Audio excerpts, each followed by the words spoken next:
अगर आप भी चाहते हैं कि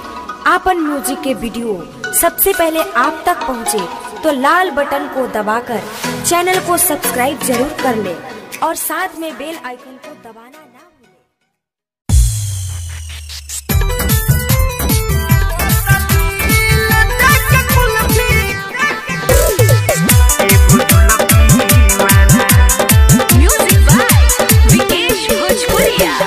के इशारा को दे खारा मारो चाहे हो में भाला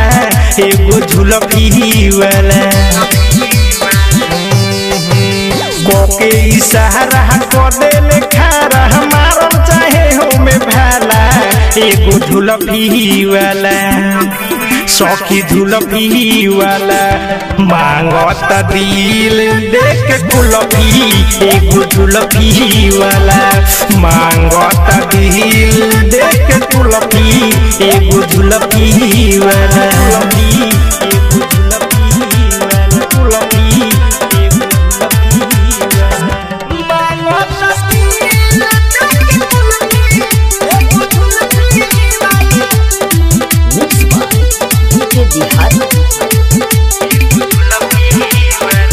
रोजो रोजो आके दुआरा घंटी बजावेला के बहाना हमके लगावा बुलावेला रोजो रोजो आके दुआरा घंटी बजावेला के बहाना हमके लगावा बुलावेला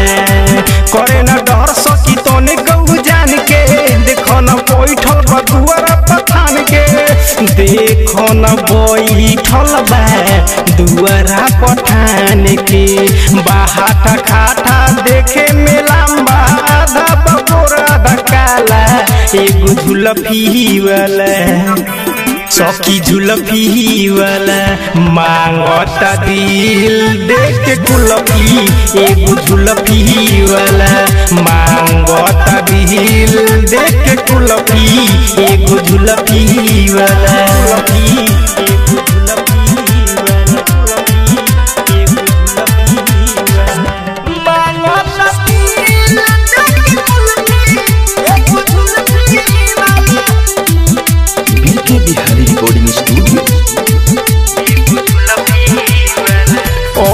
नहीं जाइन सखी परे स्कूल हो